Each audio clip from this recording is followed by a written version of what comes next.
Hello everyone, this is Aarti Gode from Malvasia Vidya Vihar. How are you? I hope you will be fine at your home. Today we will discuss about our third chapter that name is शब्द विचार. बेटा जी, आज हम अपने तीसरे part शब्द विचार के बारे में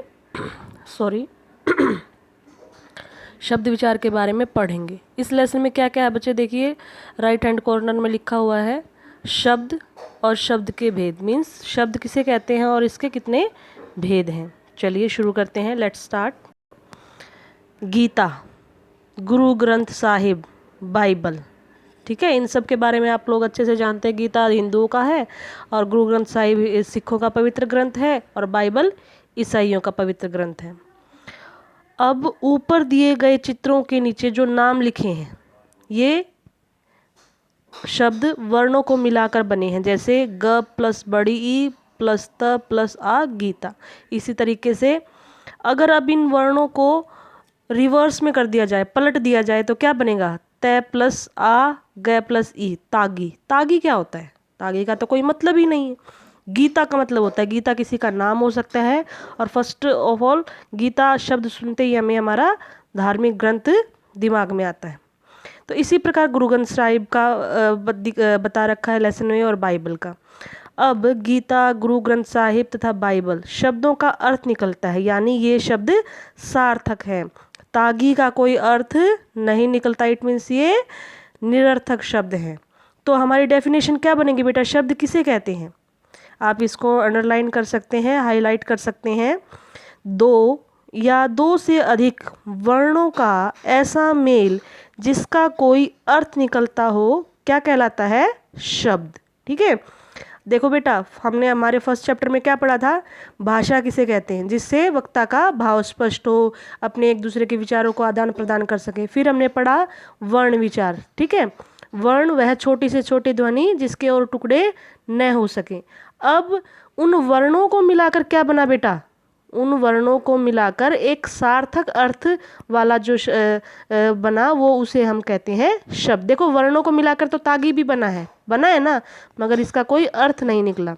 तो इसी प्रकार जब दो या दो से अधिक वर्णों को मिलाकर जिसका कोई अर्थ निकलता हो, ठीक है, उसे हम क्या कहेंगे? शब्द। ठीक है, हमने पढ़ लिया है शब्द किसे कहते हैं, समझ में आ गया होगा। ओके, आगे चलें। शब्द के भेद, शब्दों का वर्गीकरण, क्लासिफिकेशन बेटा, बांटना। ठीक है, शब्दों को चार आधार पर बांटा गया है। ठीक है, चार आधार बनाए गए हैं। सबसे पहला है अर्थ के आधार पर, मीनिंग के आधार पर शब्द के प्रकार, kinds of word based on meaning. ठीक है, अर्थ के आधार पर शब्द दो प्रकार के होते हैं। ठीक है, अर्थ के आधार पर, मीनिंग के उस पर दो प्रकार के होते हैं। पहला शब्द सार्थक शब्द, ऐसे शब्द जिनका कोई न कोई अर्थ अवश्य होता है वे सार्थक शब्द कहलाते हैं। मतलब इनका मतलब होगा, आपको जैसे ही वह ये शब्द बोले जाएंगे आपके दिमाग में इनका मीनिंग एकदम से आ जाएगा। फॉर एग्जाम्पल, जैसे कि कार, मैंने कार शब्द बोला तो आपको कार की पिक्चर एकदम से आपके आंखों के सामने आ गई। विद्यार्थी, तो आपने किसी स्टूडेंट की पिक्चर को या अपने आप को इमेजिन किया। तो इन शब्दों का अर्थ है, ठीक है, सार्थक शब्द हैं जिनको पढ़ने या लिखने से हमें उनकी पिक्चर के साथ इमेजिनेशन भी आ गई। चलिए नेक्स्ट पेज। अब देखिए अगला कौन सा है। देखिए अर्थ के आधार पर आगे दो पार्ट बताए गए हैं। पहला कौन सा था? सार्थक शब्द। अब क्या है? निरर्थक शब्द, ऐसे शब्द जिनका कोई अर्थ नहीं निकलता। निरर्थक शब्द तो है बेटा, क्योंकि वर्णों से बने हुए वर्णों को मिलाकर जो चीज़ बनती है वो होती है शब्द। ठीक है, अब उसके अंदर भी क्लासिफिकेशन कर दिया गया है कि सार्थक और निरर्थक।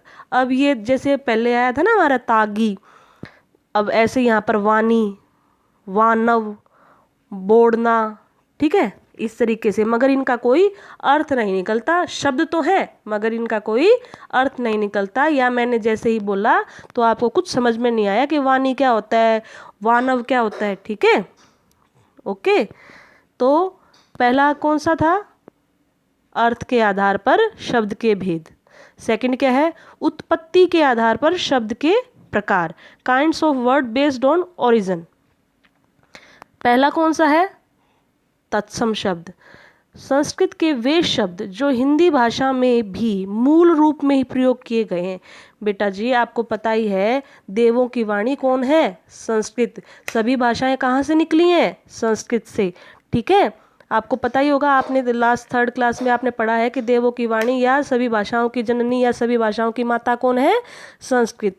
तो बेटा जब धीरे धीरे और भाषाएं बनती गई तो हिंदी ने संस्कृत के कुछ ऐसे शब्द जिनको बिना बदले ही एज इट इज अपने अंदर समाहित कर लिया, वो शब्द क्या कहलाते हैं? तत्सम। देखो थोड़ा सा संस्कृत जैसा वर्ड लग रहा है ना, तो आपकी ये पहचान भी बन सकती है। ठीक है, मूल रूप में प्रयोग किए जाते हैं। कौन कौन से वर्ड हैं ऐसे? जैसे पुष्प, हिंदी में भी पुष्प बोलते हैं और संस्कृत में भी पुष्प हम बोल सकते हैं। पुत्र, ठीक है, हिंदी में भी पुत्र बोलते हैं ना, पर्यायवाची में आता है ना बेटा का, और ऐसे ही संस्कृत में भी पुत्र हम बोलते हैं। तो ये संस्कृत के शब्द हैं पुष्प, पुत्र, जल। ठीक है, और इनको एज इट इज बिना किसी बदलाव के मूल रूप में हिंदी भाषा में प्रयोग किया जा रहा है। अच्छा जी, अब दूसरा तद्भव। बिल्कुल इससे थोड़ा सा चेंज कर दिया। क्या किया इन्होंने? संस्कृत के वे शब्द जो हिंदी भाषा में कुछ बदलाव के साथ प्रयोग किए जाते हैं, उन्हें वो क्या कहलाते हैं बेटा? तद्भव शब्द। जैसे हस्त, हस्त है ना संस्कृत का शब्द, उसको क्या बना दिया बदल के? हाथ। दंत का दांत, आम्र का आम। ठीक है, हल्का सा चेंज कर दिया बेटा। हस्त का हाथ हो गया, दंत का दांत हो गया, आम्र का आम हो गया। तो वो शब्द क्या हो गए बेटा? तद्भव। ठीक है, जब हम एक्सरसाइज करेंगे ना बेटा तो आपको अच्छे से समझ में आएंगे। एक बार आप फिर भी कोशिश कीजिए इनको समझने की। ज़्यादा मुश्किल तो है नहीं। तत्सम जो संस्कृत के एज इट इज़ यूज़ कर लिए, और तद्भव जो थोड़ा सा हल्का सा बिल्कुल बदल के उसका प्रयोग कर लिया, मतलब वही रहा। देशज, देशज मतलब देश में बना या उत्पन्न हुआ, ऐसे शब्द की उत्पत्ति जो अपने ही देश में बनी है। ठीक है, अपने ही देश में हुई है, वो शब्द क्या कहलाते हैं? देशज। जैसे कटोरा, कटोरा दुनिया में कहीं और नहीं बोला जाता, कटोरा। ठीक है, गुड़िया, गुड़िया हमारे यहाँ गुड़िया बोलते हैं ना, और फॉरेन में इंग्लिश में क्या बोलेंगे? डॉल, या किसी और चाइनीज़ में पता नहीं क्या बोलते होंगे, है ना। तो खिचड़ी, ये जो शब्द हैं ये हमारे देश के अंदर ही उत्पन्न हुए हैं। ठीक है, जैसे जैसे लोगों ने उन चीज़ों को देखा, शब्दों को समझा, तो उनको नाम रख दिया। ठीक है, तो जो देश में उत्पन्न हुए शब्द हैं वो हैं, या जो आम बोल, आप ये ऐसा कह सकते हो, जो आम बोलचाल की भाषा में, ठीक है, जो आम बोलचाल की भाषा में हमारे देश से ही उत्पन्न हुए हैं, उनको कहते हैं हम देशज शब्द। ठीक है, नेक्स्ट है हमारा विदेशी शब्द। विदेशी भाषाओं के वे शब्द जो हिंदी भाषा में प्रयोग किए गए हैं विदेशी शब्द कहलाते हैं। जैसे चम्मच, मास्टर, मुफ्त, ये शब्द ऐसे हैं जो कि विदेशी भाषाओं से थे और इनको फिर हिंदी में ले लिया गया, और हमें ऐसा लगने लग गया कि ये कौन से शब्द हैं? हिंदी के ही शब्द हैं, मगर ये हिंदी के शब्द न होकर किसके शब्द हैं? जैसे स्कूल, और भी मैं आपको एग्जांपल दे देती हूँ, स्टेशन। ठीक है, इस तरीके के जो शब्द हैं वो क्या हैं? विदेशी शब्द हैं। ठीक है, उत्पत्ति के आधार पर शब्द के कितने प्रकार हैं? 4। तत्सम जो संस्कृत के शब्द एज इट इज़ लिए गए हैं, तद्भव जो संस्कृत भाषा से थोड़ा सा बदल कर लिए गए हैं, देशज जो देश में उत्पन्न हुए हैं, और विदेशी जो विदेशी भाषा से लिए गए हैं। हमारा तीसरा कौन सा है प्रकार? रचना के आधार पर, लिखावट के आधार पर, या फॉर्मेशन के आधार पर। ये कौन कौन से हैं? रूढ़, जिन शब्दों के टुकड़े नहीं किया जाता। रूढ़ जैसे आपको सुनने से ये नहीं लग रहा जैसे कठोर सा, मैं नहीं ढीठ सा, है ना। तो जिन शब्दों के टुकड़े नहीं किया जा सकते, अर्थात उनमें प्रत्येक का अर्थ नहीं होता, वो क्या कहलाते हैं? रूढ़ शब्द है। जैसे मकान, इसको अगर अलग अलग करें, मैं प्लस कान, तो ये कोई अर्थ नहीं निकला बेटा, या मक प्लस आन, नहीं। ठीक है, चित्र, पानी आदि, इन शब्दों के इन शब्दों के टुकड़े नहीं किए जा सकते, और ये अलग अलग करने पर इनका कोई अर्थ नहीं होता। ये शब्द क्या कहलाते हैं? रूढ़। ठीक है, और ये मतलब पहले से ही ऐसे हैं, जब से बनावट में आए तब से ही ऐसे हैं। यौगिक शब्द, जो शब्द दो शब्दों के योग से बने हैं और उनमें प्रत्येक शब्द का कोई अलग अलग अर्थ होता है, अगर अलग अलग कर दे तो। फॉर एग्जाम्पल लाल किला, अब लाल मतलब रंग, किला मतलब एक ऐसी जगह, ठीक है, जहाँ पर किलाबंदी की गई, चारों तरफ दीवारें खींची गई हैं। अब कुतुब प्लस मीनार, कुतुब मतलब एक व्यक्ति का नाम था कुतुब जिसने इसको बनवाया था, और मीनार मतलब एक ऊंची चोटी, ठीक है। चिड़िया प्लस घर, चिड़िया जहाँ चिड़िया एक अलग पक्षी चिड़िया, और घर मतलब रहने का स्थान। तो चिड़िया घर ऐसा बोला तो हमें एक अलग मीनिंग पता लगा, ठीक है। चिड़िया और घर बोला तो अलग अलग मीनिंग पता लगा, मतलब इनको एक साथ बोलोगे तो अलग मीनिंग पता लगेगा, और अलग अलग करने पर भी एक अलग ही अर्थ निकल कर आएगा। और उनका वो ऐसे शब्द कहलाते हैं यौगिक, योग करके जो सम करके बनते हैं, जो जोड़ने से बनते हैं, ठीक है। नेक्स्ट है योग रूढ़, ऐसे शब्द जिनके टुकड़े तो हो सकते हैं परंतु टुकड़ों का कोई विशेष अर्थ नहीं निकलता। मतलब ऐसे टुकड़े जिनको ऐसे शब्द जिनके टुकड़े तो कर सकते हैं हम, मगर अलग से कोई अजीब सा अर्थ नहीं निकलता। जैसे चारपाई, अब कहोगे इसमें योगी क्यों नहीं हुआ मैम, क्योंकि पाई का मतलब एक कोई अलग सा अर्थ नहीं हमारे समझ में आ रहा, चार का फिर भी आ रहा है, ठीक है। तो और एक और बेटा, योग रूढ़ शब्दों में वो भी होते हैं जिसमें आप एक शब्द बोलकर किसी अन्य के बारे में बता रहे हो, ठीक है। फॉर एग्जाम्पल नीलकंठ, ठीक है, नीलकंठ, दशानन। नीलकंठ मैंने जब शब्द बोला तो आपको क्या समझ में आया? आई थिंक आपको नील मतलब नीला, कंठ मतलब गला, तो नीलकंठ कौन है भैया? भगवान शिव। ऐसे ही और कौन कौन से होंगे? गजानन, कौन है गजानन? गज प्लस आनन, ठीक है, मतलब हाथी जैसे मुंह वाला। कौन है हाथी जैसे मुंह वाला? भगवान श्री गणेश। तो योग रूढ़ में ऐसे भी शब्द होते हैं जिनको अलग अलग करने पर कोई विशेष अर्थ न निकलकर जब उनको जोड़ा जाएगा तब ही कोई एक विशेष अर्थ निकलता है, वो शब्द कहलाते हैं योग रूढ़, ठीक है। चारपाई और पीताम्बर यहाँ एग्जाम्पल दिए गए, मैंने आपको और भी 2-3 बताए हैं। नेक्स्ट और लास्ट है हमारा प्रयोग के आधार पर शब्द के प्रकार। विकारी शब्द मतलब यूजेस के आधार पर, प्रयोग के आधार पर कैसे कैसे हम इसको यूज करते हैं तो अलग अलग हो जाते हैं।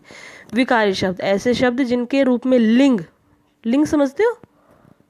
स्त्रीलिंग, पुल्लिंग, वचन, एक वचन, बहुवचन, कारक, ठीक है, कर्ता ने कर्म को ऐसे करके जो से के द्वारा इस तरीके से जो विभक्तियों के आधार पर परिवर्तन आता है वो विकारी शब्द कहलाते हैं। जैसे कि देखो बेटा एग्जाम्पल देखोगे फिर अच्छे से समझ में। लड़की पढ़ रही है, ठीक है, एक वचन। लड़कियां पढ़ रही है, बहुवचन। देखो अब लड़की एक वचन में थी तो पढ़ रही है, ठीक है, और वहाँ पर अनुस्वार भी नहीं है। और लड़कियां है ना, अब यहाँ पर बहुवचन की बात हुई तो लड़की कहाँ पर बदल गई? लड़कियां बना दी गई, और पढ़ रही हैं तो यहाँ पर अनुस्वार भी लगा दिया। इसी तरीके से अगर मैं, ये तो हमने क्या दिखाया? वचन का परिवर्तन। अब तुम देखो लिंग का परिवर्तन। लड़की पढ़ रही है, अब मैं देख लो इसका वचन लिंग बदल रही हूँ। लड़का पढ़ रहा है ना, लड़का पढ़ रहा है। अब लड़की का क्या बदल दिया मैंने? लिंग बदल दिया ना। और पढ़ रही का क्या बदल दिया? पढ़ रहा, तो उधर भी मैंने लिंग को बदल दिया। तो दोबारा से देखो इसकी डेफिनेशन, ऐसे शब्द जिनके रूप में लिंग वचन कारक के अनुसार परिवर्तन आ जाता है, बदल जाते हैं, वो शब्द क्या कहलाते हैं? विकारी शब्द। और कौन कौन से होते हैं विकारी शब्द? 4 प्रकार के होते हैं बेटा, संज्ञा, स्वर्णाम, विशेषण तथा क्रिया, ठीक है। अब इसका सेकंड पार्ट है, टर्न योर पेज एवरीबॉडी। अविकारी शब्द ऐसे शब्द जिनके रूप में लिंग वचन या कारक के अनुसार कोई परिवर्तन नहीं होता। हम तो ढीठ बन के रहेंगे, हम नहीं बदलते अपने आप को। एक वचन आए तो भी ऐसा ही यूज होगा, बहुवचन आए तो भी, लड़का हो तो भी, लड़की हो तो भी, इस तरीके से हम नहीं बदलेंगे। हम अपने आप में कोई भी विकार, कोई भी परिवर्तन नहीं करेंगे। जैसे कि धीरे धीरे देखो बेटा, अब मैं लिंग का उदाहरण देती हूँ। लड़की धीरे धीरे चल रही है, लड़का धीरे धीरे चल रहा है, तो धीरे धीरे में कोई परिवर्तन आया? नहीं आया ना। इट मीन्स ये क्या है? ये अविकारी शब्द है, ठीक है। और देख लीजिए, लड़का ऊपर गया, लड़के ऊपर गए, तो ऊपर शब्द में कोई परिवर्तन आया? मगर इसीलिए इनको क्या कहते हैं, अविकारी शब्द। अविकारी शब्द भी 4 प्रकार के होते हैं बेटा, कौन कौन से, क्रिया विशेषण, संबंध बोधक, समुच्चय बोधक, विस्मयादि बोधक। ये हमारे जब आगे नेक्स्ट लेसन आएंगे ना तो उसमें हम डिस्कस करेंगे। अब दोबारा से एक चीज़ देखो कि अविकारी शब्दों को, इसको आप हाईलाइट कर सकते हो, अंडरलाइन। अविकारी शब्दों का दूसरा नाम क्या है बेटा, अव्यय। क्या है दूसरा नाम अविकारी शब्दों का, अव्यय। एक बार फटाफट लेसन को रिवाइज कर लेते हैं हम। वर्णों का वह समूह शब्द कहलाता है। वर्णों का समूह शब्द कहलाता है। शब्द को 4 वर्गों में बांटा गया है, अर्थ के आधार पर, उत्पत्ति के आधार पर, रचना के आधार पर तथा प्रयोग के आधार पर। ऐसे शब्द जिनके रूप में वचन, लिंग, कारक आदि के अनुसार परिवर्तन आ जाता है क्या कहलाते हैं, अभी अभी बताया था मैंने, विकारी शब्द। विकारी शब्द कौन कौन से होते हैं, विकारी शब्द 4 प्रकार के होते हैं, संज्ञा, सर्वनाम, विशेषण और क्रिया। जिन शब्दों के रूप में कोई परिवर्तन नहीं आता वे अविकारी शब्द कहलाते हैं। ये भी 4 प्रकार के होते हैं, कौन कौन से, क्रिया विशेषण, संबंध बोधक, समुच्चय बोधक तथा विस्मयादि बोधक। और अविकारी शब्दों का दूसरा नाम जस्ट 2 मिनट पहले ही बताया है, अव्यय। ठीक है, आई होप आपको ये लेसन अच्छे से समझ में आया होगा। ठीक है, मेरी वीडियो को बार बार देखना और फिर खुद भी इस लेसन को अच्छे से रीड करना अपना। और उसके बाद आपका होमवर्क क्या रहेगा बेटा, वही सेम कि आपको लेसन को 2 से 3 बार रीड करना है, समझना है, और उसके बाद आपको अपनी इस लेसन की एक्सरसाइज कहाँ ट्राई करनी है राजे, आपको अपनी रफ नोटबुक में ट्राई करनी है। जब मैं नेक्स्ट वीक वीडियो बनाऊंगी तो हम एक्सरसाइज को डिस्कस करेंगे और उसके साथ आप मेरे साथ टैली करने के बाद में रफ नोटबुक में करना। ठीक है, okay, stay home, stay safe, take care and bye bye.